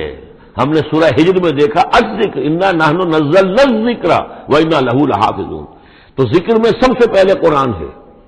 نمبر 2 اقیم الصلاۃ لذکری، نماز قائم کرو میری یاد کے لیے۔ قرآن تو ہے ہی مجسم ذکر، نماز ذکر کے لیے ہے۔ آج تیسری چیز کیا ہے؟ ادعیہ معصورہ ہے محمد رسول اللہ صلی اللہ علیہ وسلم کی، زندگی کا ہر کام کرتے ہوئے دعا ہے۔ آپ بیت الخلاء میں داخل ہو رہے ہیں تو دعا ہے، نکل رہے ہیں تو دعا ہے، گھر سے باہر جا رہے ہیں دعا ہے، گھر میں داخل ہو رہے ہیں دعا ہے، شیشہ دیکھا ہے تو دعا ہے، کپڑے بدلے ہیں دعا ہے، ہر کام کیجئے وہ، لیکن یہ کہ آپ کا اس وقت اللہ کے ساتھ ذہنی رشتہ قائم رہتا ہے۔ چوتھے نمبر پر جو بھی اور حضور نے فرمائے ہیں، یہ 33 مرتبہ سبحان اللہ اور 33 مرتبہ الحمدللہ اور اللہ اکبر، یہ بھی ذکر ہے۔ تو یہ تمام شکلیں ذکر کی ہیں، صرف کسی ایک شے کو ذکر نہ سمجھے ہمارے ہاں یہ بن گیا بس اللہ اللہ کر رہے ہیں تو ذکر ہے، نہیں، ذکر میں سب سے پہلے قرآن کی تلاوت ہے۔ اتل ما اوحی الیک من الکتاب واقم الصلاۃ ان الصلاۃ تنہیٰ عن الفحشاء والمنکر ولذکر اللہ اکبر واللہ یعلم ما تصنعون۔ ایک تو یہ ہدایت ہو گئی، اللہ خوب جانتا ہے جو تم کر رہے ہو۔ دوسری ہدایت ولا تجادلوا اہل الکتاب الا باللتی ہی احسن، جنہیں پہلے تم سے کتاب دی گئی تھی ان سے جھگڑا مت کرو مگر بہترین طریقے پر، ان سے بات کرو تو بڑے ہی اسلوب سے کرو، خوبصورتی سے کرو، بات کو سمجھانے کے لیے کرو، ان کی توہین نہ ہو، ان کے جذبات کو آپ بھڑکنے نہ دیں، ان میں حمیت جاہلی جو ہے اپنی امکانیت تک تو کوشش کریں کہ وہ بھڑکے نہ، باقی پھر وہ جو کرتے ہیں وہ اللہ کے ہاں وہ ذمہ دار ہوں گے، لیکن ان سے گفتگو کرو تو بڑے عمدگی کے ساتھ کرو۔ الا الذین ظلموا منہم، سوائے ان کے جو جرم میں سے ناانصافی پر تل گئے ہوں۔ اب یہ استثناء جو دو معنی میں ہے، ایک تو یہ ہے کہ اس کا مطلب یہ کہ ان سے مجادلہ کرو ہی نہ، اور دوسرے یہ کہ اگر ان کے ساتھ کسی وقت کوئی سختی بھی کرنی پڑے، کوئی سخت جملہ بھی کہنا پڑے تو اجازت ہوگی، جہاں معلوم ہو جائے کہ یہ ہٹ درمی کے اوپر جو ہے آ گیا ہے تو وہاں اس دونوں کا امکان پیدا ہو جائے گا۔ وَقُولُوا، لیکن تمہیں ان سے کہنا کیا ہے یہ بھی سمجھ لو، تاکہ اب اس کو یہ سمجھیے کہ یہ ہمیں مسلمانوں میں جب کام کرنا ہے، مسلمان سو گئے ہیں، بھول گئے اپنے سبق کو، انہیں یاد دلانا ہے تو اسی انداز میں انہیں یاد دلانا ہے۔ قولوا آمنا بالذی انزل الینا وانزل الیکم، ان سے کہو بھائی ہم تو ایمان رکھتے ہیں اس پر بھی جو تمہاری طرف نازل کیا گیا اور اس پر بھی جو آپ کی طرف نازل کیا گیا۔ وَإِلَٰهُنَا وَإِلَٰهُكُمْ وَاحِدٌ، اور یہ تو نہیں ہے کہ ہمارا خدا کوئی اور ہے تمہارا خدا کوئی اور ہے، ہمارا الہ اور تمہارا الہ ایک ہی تو ہے۔ وَنَحْنُ لَهُ مُسْلِمُونَ، اور ہم تو اسی کے سامنے فرما بردارانہ اپنا سر جھکا چکے ہیں۔ وَكَذَٰلِكَ أَنزَلْنَا إِلَيْكَ الْكِتَابَ، اے نبی اسی طرح ہم نے آپ کی جانب بھی کتاب نازل کی ہے۔ فَالَّذِينَ آتَيْنَاهُمُ الْكِتَابَ يُؤْمِنُونَ بِهِ، تو وہ لوگ جنہیں ہم نے کتاب دی ہے، یہود و نصارہ، ان میں بھی وہ لوگ ہیں جو اس پر ایمان لائیں گے یا جو ایمان لا رہے ہیں، جیسا کہ ہم پڑھ چکے ہیں کہ وہ آئے تھے کچھ لوگ جو حبشہ سے ایک وفد کی شکل میں، اور مکے والوں نے انہیں ستایا بھی، استہزاء بھی کیا، لیکن وہ لوگ وہ تھے جو پہلے حضرت عیسیٰ پر ایمان رکھتے تھے، عیسائی تھے، اور اب محمد پر بھی ایمان رکھتے ہیں، تو اللہ تعالیٰ نے ان کو دوہرا اجر دیا، مرتين۔ وَمِنْ هَؤُلَاءِ مَن يُؤْمِنُ بِهِ، اور ان میں سے یعنی مشرکین مکہ میں سے بھی بہت سے لوگ ہیں جو ایمان لائے ہیں اور ابھی لا رہے ہیں یا لائیں گے۔ وَمَا يَجْحَدُ بِآيَاتِنَا إِلَّا الْكَافِرُونَ، اور ہماری آیات کا انکار تو نہیں کرتے سوائے وہی کہ جو ناشکرے ہیں اور جو کفر کر اڑ گئے ہوں۔ اب ایک اور دیکھیے دلیل، اب یہ حصہ جو ہے یہ دوسری ڈوری آ گئی کہ جس میں روح سکون جو ہے مشرکین کے ساتھ رد و قضا والی بات ہے۔ وَمَا كُنْتَ تَتْلُو مِن قَبْلِهِ مِن كِتَابٍ، ارے نبی آپ تو اس سے پہلے، اس قرآن کے آپ پر نازل ہونے سے پہلے آپ کوئی کتاب پڑھتے ہی نہیں تھے، آپ دنیاوی اعتبار سے پڑھے ہوئے آدمی ہے ہی نہیں، آپ نے تعلیم حاصل کی نہیں، لکھنا پڑھنا سیکھا نہیں۔ وَلَا تَخُطُّهُ بِيَمِينِكَ، نہ ہی آپ اپنے داہنے ہاتھ سے کچھ لکھتے تھے، کوئی کتاب لکھتے تھے، نہ پڑھتے تھے نہ لکھتے تھے۔ اِذًا لَارْتَابَ الْمُبْطِلُونَ، تو اس شکل میں تو جو جس کو باطل قرار دے رہے ہیں یہ لوگ جو جھوٹے کہہ رہے ہیں محمد کو، اس شکل میں تو پھر ان کے پاس کوئی کا کوئی شک کرنے کی گنجائش ہو جاتی کہ یہ بڑا لکھنے پڑھنے والے آدمی تھے، مشق کرتے کرتے بہت اچھی چیزیں بھی لکھنے لگے ہیں، اب ان کی زبان جو ہے منج گئی ہے، قلم جو ہے وہ منج گیا ہے، لہذا آپ قرآن جیسی شے بھی تصنیف کر لی انہوں نے۔ اگر پہلے سے یہ عمل ہوتا ہے کہ تم تو جانتے ہو کہ ہمارے اس نبی محمد نے صلی اللہ علیہ وسلم انہوں نے تو کبھی لکھنا پڑھنا سیکھا ہی نہیں۔ وَمَا كُنْتَ تَتْلُو مِن قَبْلِهِ مِن كِتَابٍ، نبی آپ تو نہیں پڑھا کرتے تھے اس کتاب سے پہلے کوئی کتاب۔ وَلَا تَخُطُّهُ بِيَمِينِكَ، اور نہ آپ اسے اپنے داہنے ہاتھ سے لکھتے تھے۔ اِذًا لَارْتَابَ الْمُبْطِلُونَ، تب تو ان لوگوں کو شک کرنے کی گنجائش پیدا ہو جاتی۔ بل هُوَ آیات بینات فی صدور الذین اوتوا العلم، بلکہ یہ تو آیات بینات ہیں بڑی روشن ان لوگوں کے سینوں میں جنہیں علم دیا گیا ہے، وہ جانتے ہیں سابقہ جو کتابوں والے ہیں۔ وَمَا يَجْحَدُ بِآیاتِنَا إِلَّا الظَّالِمُونَ، اور ہماری آیات کا انکار نہیں کرتے مگر وہی جو ظالم ہیں۔ وَقَالُوا لَوْلَا أُنزِلَ عَلَيْهِ آيَاتٌ مِّن رَّبِّهِ، اور وہ کہتے ہیں کہ کیوں نہیں نازل کی جاتی ان کے اوپر کوئی نشانیاں ان کے رب کی طرف سے، وہی باتیں جو مستقل طور پر چلی آ رہی ہیں۔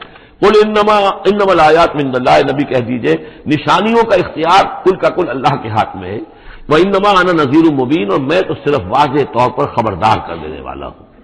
أَوَلَمْ يَكْفِهِمْ أَنَّا أَنزَلْنَا عَلَيْكَ الْكِتَابَ يُتْلَىٰ عَلَيْهِمْ، کیا ان لوگوں کے لیے یہ نشانی کافی نہیں ہے کہ اے محمد ہم نے آپ پر یہ کتاب نازل کر دی ہے جو ان کو پڑھ کر سنائی جا رہی ہے؟ کیا یہ قرآن معجزہ نہیں ہے؟ کتنی مرتبہ ان کو چیلنج کیا گیا اس قرآن جیسی ایک صورت بنا لاؤ، 10 صورتیں بنا لاؤ، کیا یہ معجزہ نہیں ہے؟ کیا یہ عاجز نہیں آ چکے ہیں؟ اولم یکفہم، تو کیا یہ نشانی ان کے لیے کافی نہیں؟ اگر تو حق کا طالب ہو، ہدایت کا طالب ہو تو یہ نشانی بھی کافی ہے۔ اولم یکفہم انا انزلنا علیک الکتاب یتلی علیہم ان فی ذلک لرحمۃ وذکری لقوم یؤمنون، یقیناً اس میں رحمت ہے اور یاد دہانی ہے، تذکیر ہے ان لوگوں کے لیے کہ جو مانتے ہیں۔ قل کفی باللہ بینی و بینکم شہیدا، کہہ دیجئے میرے اور تمہارے درمیان اللہ کافی ہے بطور گواہ، وہ جانتا ہے کہ اس نے مجھے رسول بنایا ہے، وہ جانتا ہے کہ قرآن اس نے مجھ پر نازل کیا ہے۔ یعلم ما فی السماوات والارض، وہ جانتا ہے جو کچھ کے آسمانوں میں ہے اور زمین میں ہے۔ والذین آمنوا بالباطل، اور وہ لوگ جو باطل پر ایمان رکھتے ہیں، وکفروا باللہ، اور اللہ کا کفر کرتے ہیں، اولئک هم الخاسرون، یقیناً وہی لوگ ہوں گے جو خسارے پانے والے ہیں۔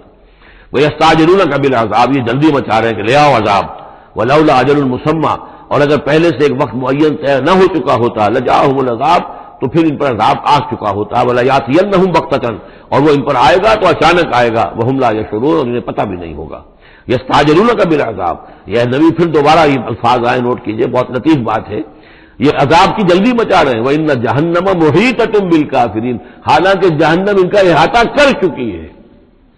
یہ ایسے ہی ہے کہ جیسے کسی شہر کے باہر دشمن آ چکا ہو اور اس نے محاصرہ کر دیا ہو، شہر والوں کو پتہ ہی نہ ہو، تو اس طریقے سے وہ چونکہ غیر مرئی ہے جہنم، نظر نہیں آ رہی، ورنہ حقیقت میں تو جہنم ان کا احاطہ کر چکی ہے۔ یوم یغشاہم العذاب، جس دن کے عذاب ان کو آ کر ڈھانپ لے گا، ان پر چھا جائے گا، من فوقہم و من تحت ارجلہم، ان کے اوپر سے بھی اور ان کے نیچے سے بھی، ان کے قدموں کے نیچے سے بھی، ویقول ذوقوا ما کنتم تعملون، اور پھر کہا جائے گا چکھو اپنے کرتوتوں کا مزہ۔ اب یہاں وہ تیسری ہدایت آ رہی، دو پہلے میں نے گنوائی تھی، اتل ما اوحی الیک من الکتاب واقم الصلاۃ ان الصلاۃ تنہی عن الفحشاء والمنکر ولذکر اللہ اکبر، دوسری ولا تجادلوا اہل الکتاب الا بالتی هی احسن الا الذین ظلموا منهم۔ اب دیکھیے تیسری، یا عبادی الذین آمنوا ان ارضی واسعۃ فایای فاعبدون، اے میرے وہ بندو جو ایمان لائے ہو۔ پورے مکی قرآن میں یہ آیت ہے براہ راست خطاب، اور یا آئے گی آگے چل کر یا عبادی الذین اسرفوا علی انفسہم، بس یا ایھا الذین آمنوا، یہ مکی مدنی دور کی اصطلاح ہے۔ یا عبادی الذین آمنوا، بڑا اس میں جو ہے نا بڑی عنایت ہے، شفقت ہے، میرے وہ بندو جو مجھ پر ایمان لائے ہو، ان ارضی واسعۃ، میری زمین بڑی کشادہ ہے۔ کیا معنی ہے؟ اگر مکے میں تم پر تمہارا قافیہ تنگ کر دیا گیا ہے، اگر مکے میں زندگی تمہارے لیے محال کر دی گئی ہے توحید پر رہتے ہوئے، چھوڑ دو مکے میں، یہ ہجرت کا اشارہ ہے۔ در حقیقت ہجرت حبشہ جو ہے یہ اس کی طرف رہنمائی ہے اس آیت کے اندر، کہ چلے جاؤ، اگر یہاں برداشت سے باہر ہو رہا ہے، تمہارے لیے ناقابل برداشت اگر ہو رہا ہے یہاں کا معاملہ، اور نہیں مزید طور پر ہندر پاتے، تو اس جگہ کو چھوڑ دو۔ یا عبادی الذین آمنوا ان ارضی واسعۃ، میری زمین بڑی کشادہ ہے، فایای فاعبدون، بس صرف میری ہی بندگی کرو۔ چوتھی ہدایت، کل نفس ذائقۃ الموت، دیکھو موت تو آنی ہی آنی ہے، آج آ جائے کل آ جائے، آج نہ آئے کل آ جائے گی۔ آخر عمار اور یاسر کو ابو جہل نے اگر فرض کرو کہ ذبح کر دیا ہے، تو فرض کیجئے کہ چند دن اور جیتے تو موت تو پھر بھی آنی تھی نا۔ تو کل نفس ذائقۃ الموت، اگر یہ بات ذہن میں رہے کہ موت تو آنی ہی آنی ہے، آج نہیں تو کل، تو پھر بھی انسان جو ہے اس کے اندر ہمت بنی رہے گی کہ میں خامخواہ اپنی زندگی بچانے کے لیے حق کو چھوڑوں اور باطل سے ساز باز کروں، اس سے مصالحت کروں۔ ثم الینا ترجعون، اور پھر تم ہماری طرف لوٹا دیے جاؤ گے۔ پانچویں بات، والذین آمنوا وعملوا الصالحات لنبوئنہم من الجنۃ غرفا، ہمارے اس وعدے پر پختہ یقین رکھو کہ جو ایمان لائیں گے اور نیک عمل کریں گے، ہم لازماً ان کو جگہ دیں گے اس جنت کے بالا خانوں میں، جو سورہ فرقان کے آخری رکوع میں آیا تھا، اولئک یجزون الغرفۃ بما صبروا، انہیں غرفہ بالا خانہ ملے گا۔ تو من الجنت غرفا، جروں کے بالا خانے ملیں گے جنت کے، تجری من تحت الانہار خالدین فیہا، جس کے نیچے ندیاں بہتی ہوں گی، اس میں وہ ہمیشہ ہمیش رہیں گے۔ نعم اجر العاملین، کیا ہی اچھا ہوگا عمل کرنے والوں کا اجر۔ چھٹی بات، الذین صبروا وعلی ربہم یتوکلون، وہ لوگ کہ جو صبر کریں اور اپنے رب پر توکل کریں۔ صبر کرو اور توکل کرو، دو ہی چیزیں ہیں، جو آئے جھیلو، صبر کرو، برداشت کرو، اور جو کچھ کرنا ہے اس میں توکل اللہ پر ہو، اپنی ذات پر نہیں، اپنی طاقت پر نہیں، اپنی صلاحیت پر نہیں، اپنی ذہانت پر نہیں، اپنی فطانت پر نہیں، اپنی لیاقت پر نہیں، سارا توکل اللہ، نہ مادی اسباب و وسائل پر۔ اگلی ہدایت اور آ رہی ہے، وَكَأَيٍّ مِّن دَابَّةٍ لَّا تَحْمِلُ رِزْقَهَا، یہ بھی نہ سمجھو کہ تمہارا رزق جو ہے کسی کے قبضے میں ہے وہ روک دے گا اور تمہیں کیا کھاؤ گے کیا پیو گے۔ وَكَأَيٍّ مِّن دَابَّةٍ، تم دیکھتے نہیں کتنے حیوانات ہیں زمین میں، لَا تَحْمِلُ رِزْقَهَا، کیا وہ اپنا رزق اٹھائے پھرتے ہیں؟ بڑا پیارے الفاظ ہیں انجیل میں، متی کی انجیل میں حضرت مسیح علیہ السلام کا جو پہاڑی کا واعظ ہے، اس میں انہوں نے اپنے شاگردوں سے خطاب کر کے کہا، کیوں فکر کرتے ہو کہ کیا کھاؤ گے کیا پیو گے؟ جنگل کی چڑیوں کو نہیں دیکھتے؟ نہ وہ کاشت کرتی ہیں، نہ ہل چلاتی ہیں، نہ بیج بوتی ہیں، نہ فصل کاٹ کر کہیں رکھتی ہیں، نہ گھٹے بھرتی ہیں، پھر بھی میں تم سے کہتا ہوں کہ وہ خالی پیٹ صبح گھر سے نکلتی ہیں، شام کو آسودہ ہو کر آ جاتی ہیں۔ تمہارا جو رب ان کو چڑیوں کو کھلا رہا ہے وہ تمہیں نہیں کھلائے گا؟ اور کیوں فکر کرتے ہو کہ کیا پہنو گے، لباس کہاں سے ملے گا؟ جنگل کی سوسن کو نہیں دیکھتے کہ جتنا خوبصورت لباس اس کو اللہ نے دے رکھا ہے؟ یہ جو بھی پودے ہیں اور جو پھول ہیں ان کے، تو سلیمان بھی اپنی ساری شان و شوکت کے باوجود ویسا ملبس نہ تھا، ویسا خوبصورت لباس تو سلیمان کو بھی میسر نہیں تھا جو اللہ نے ان پھولوں کو دے رکھا ہے۔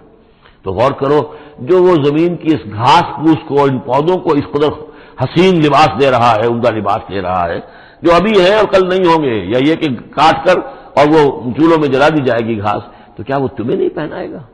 لیکن تم یقین نہیں کرتے۔ توکل اور ایمان، یہ دونوں چیزیں ساتھ ساتھ جائیں گی۔